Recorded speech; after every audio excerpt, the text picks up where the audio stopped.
So last year, I took these LED pumpkin lights and I got rid of the batteries and converted them so they could be plugged in with a cord. This was a major upgrade to my yard hunt and made my life a lot easier. I'm gonna show you step by step how I put that together. So I picked these lights up from Amazon a few years ago and I was really happy with how they work. They run on 3 AAA batteries. And to turn them on, you can just press on the top of it and it turns on. If you press it again, then it flickers like this. They also come with a remote control, which is really handy. On that remote control, there's the on and the off switch. So I just turned it off and then I can turn it back on. And then there's also a really handy timer feature on here so that if you press this, there's 2 hours, 4 hours, 6 hours, or 8 hours. And for example, if it's 5 o'clock right now and I press 2 hours, that's gonna stay on for 2 hours and then shut off. And then the next day at the same time, it's gonna turn on for 2 hours and shut off again. So the first year I put these in all of the pumpkins and I have probably about 20 or so pumpkins in my yard. And they looked awesome for the first 3 days. But after that, I started noticing that they were getting dim and dim and dimmer. And after about 4 or 5 days, you could barely tell that there was any light. So luckily, I have some good-hearted neighbors that love Halloween like I do, and they went out and helped me go into my yard and go through all of my spider webs and tombstones and navigate our way through to where all the pumpkins were, and then extract each light out of the pumpkin, and then take the batteries out of the light, 3 AAAs, put new ones back in, and then go put them all back into the pumpkins. And then that only lasted for about 4 or 5 days, and we had to do this like 3 or 4 times throughout the month of October, and it was a major pain. Now, you know, sometimes batteries are great. There's certain props that are maybe in a hard to reach place or somewhere that you just can't really facilitate hooking something up to an outlet. An example of something that works really well is these candles. I got these a few years ago and put those throughout the yard, different places. They have a similar remote as the pumpkins do, and these have the timer and they go on and off, and they don't really dim too bad. I think they just don't use a lot of the power from the batteries, and so their life lasts a lot longer. I probably change the batteries on these once at the beginning of each season, and that's it. But for these lights, the batteries definitely drain pretty quick, and I think it's just because of how bright and vibrant they are. They just drain a lot from the batteries. Now, it took me 2 years of changing the batteries every 4 or 5 days before I got so sick of it that I converted to be able to be plugged in. You know, and I looked around for different options. I mean, you might think, well, why didn't you just use these candle lights? Well, for one thing, these are nowhere near as bright. They look great on their own, but when you put them in the jack-o'-lantern, they just don't shine the same. Another option that I thought maybe would be a good idea is using these E13 sockets. I think they're E13, I'll have to check. You can put different kinds of bulbs in here. I do use these for some parts of my yard hunt, and these are nice, but I don't think that they look as good inside the pumpkin because you can see that flame too much. And you know, these get kind of costly if you're buying a bunch of these cords and a bunch of these lights, and then you still have to rig them all up to extension cords. And I just didn't think that it was the best solution for what I was trying to accomplish. I haven't done a cost analysis to see what the difference is between buying batteries versus connecting everything up and all the supplies to convert it to be able to be plugged in. I definitely know it's a lot easier not having to go out and change the batteries, and that alone is worth it, even if it's more expensive to buy the supplies to do that. So this is what I came up with. These are strands that plug into the pumpkins, and they're still bound together with zip ties because I just took them out of storage, and I'm gonna be putting them out in the yard today or tomorrow. So you have your adapter, which plugs into your outlet, and then that is going to be connected to some 18 gauge wire. That wire is gonna pass through this T-junction connector, which allows you to pass your main wire through there without cutting it or soldering anything. And then you can create your main line that goes on, and then off of each one of those T connections, you have a branch that goes to your individual pumpkin. Now, at the end of each one of these strands, I have these pigtail connectors, which plugs into the pumpkin light. You could just take this wire directly from the junction and solder it directly to your pumpkin light, but I like to have the option to unplug and plug individual pumpkins to make everything further customizable as I need it. But anyway, you can just continue that for as many of those branches that you have. And again, you can make the sections as long or as short as you want. Now, the light's not going to turn automatically on with the power. You still have to use the remote to turn the light on. Once that's on, it functions the same as though the batteries were in there. So keep in mind that if you do rig your pumpkin lights up like this, you're gonna wanna make sure that they're plugged into an outlet that's not on a timer. You want that outlet to be on all the time, and then you wanna use the auto timer that's on the remote to control the pumpkin lights turning on or off. If you have this rigged up with your other lights in your yard that's on a timer, every time the power turns back on the next day, the light's not gonna go on automatically. So just keep that in mind. Now, I made all of the strands for my pumpkins, and while I would love to have more pumpkins in my yard, I didn't get around to getting any more for this year.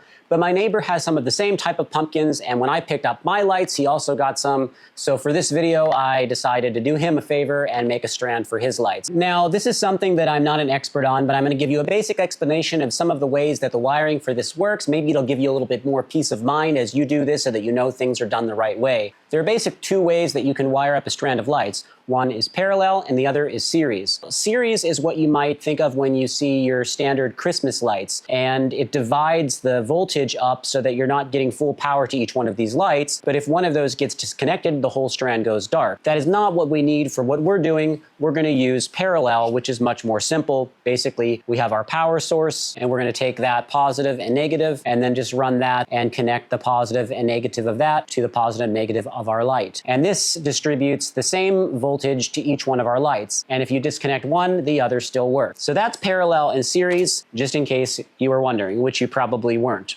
Okay, so now let's talk volts. It's crucial to make sure that the adapter you use is the right voltage for your pumpkin lights. Now, these pumpkin lights run on 3 AAA batteries.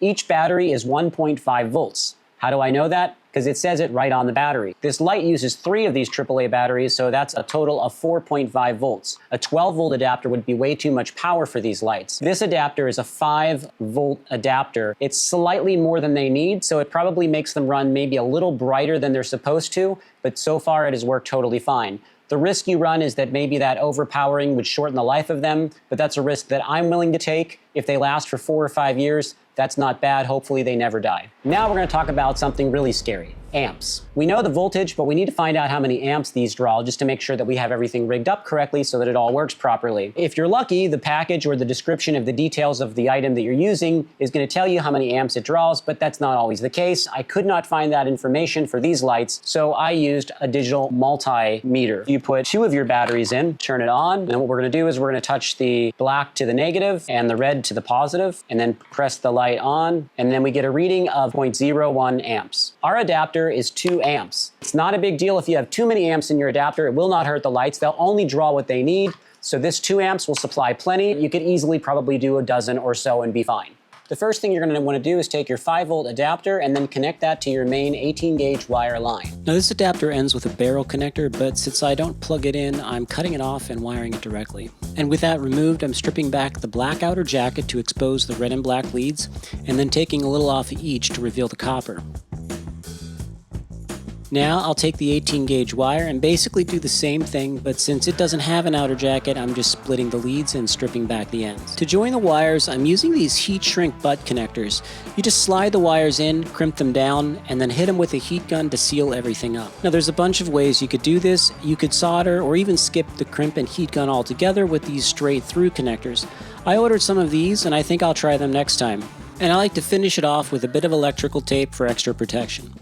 Now that the adapter is connected to our 18-gauge wire, I'm going to measure out how long I want that and then start putting the T-junctions on. These T-connectors show you exactly how to route your wires. You can see that the top channel A connects to the bottom left and the lower channel B connects to the bottom right.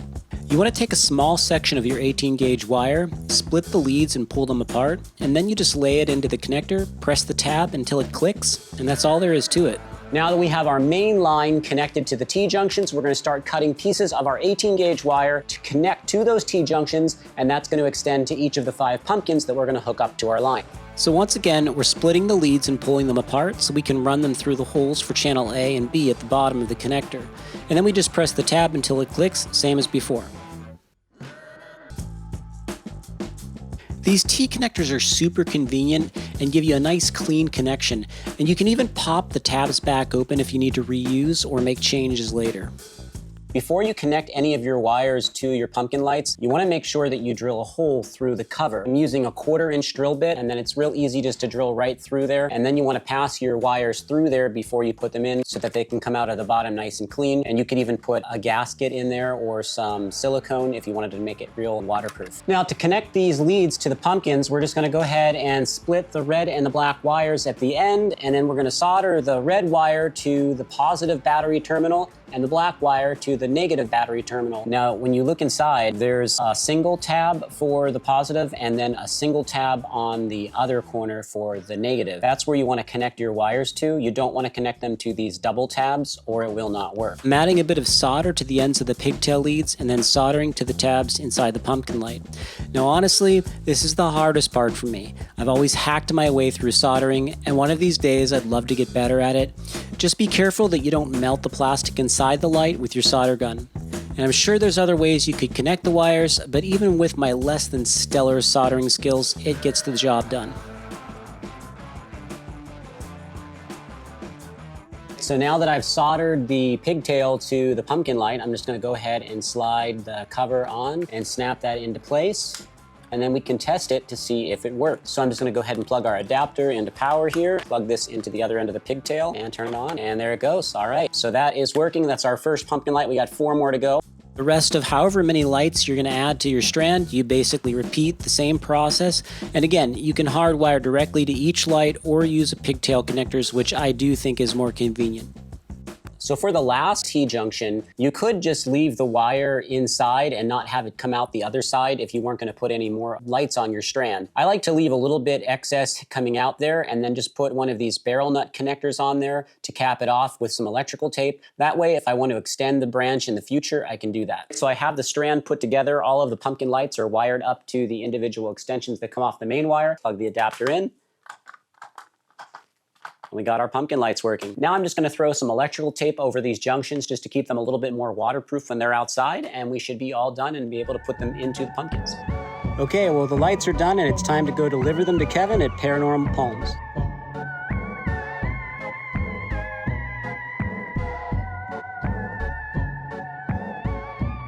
Knock, knock.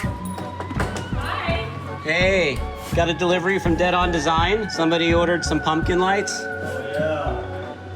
Hello, doggies. Back, dogs, back. How you doing? Not bad. I made you some lights for your pumpkins, man. Oh, thank you so much. Just like mine in my yard. Want to go hook them up? Sure, I'll meet you outside the garage. Decorations look great. I just noticed you got Jack Skellington and the mummy up in the window. Those are cool. Melissa put those up there. So we're doing some troubleshooting. Because I didn't put the pigtail connectors on all of these and they're hardwired, they're gonna have to go in through the bottom, and his pumpkins didn't have any holes in the bottom, so just using a hole saw and cutting some holes in the bottom, and then they'll pass up through there. And I would definitely recommend putting pigtails on all of your pumpkin lights. It'll make everything a lot easier, but if you don't, you can still make it work. I kind of eyeballed it up, but it looks like I spaced them almost perfect for your layout. Perfect. Those are nice and bright. Nice. Way brighter than when they had the batteries. Oh, they look great. Yeah. You know what those would look good inside also is skeletons sitting back in the dark. Oh, in their heads, you mean? Inside their heads or their chest. Yeah, that would look really cool. Well, there you have it. We converted our battery-operated LED pumpkin lights to be able to be plugged in with multiple connected to one adapter. This was a total game changer for my yard haunt, and I hope it helps you if you decide that you want to do this. I'm Dennis with Dead On Design. Thanks for watching.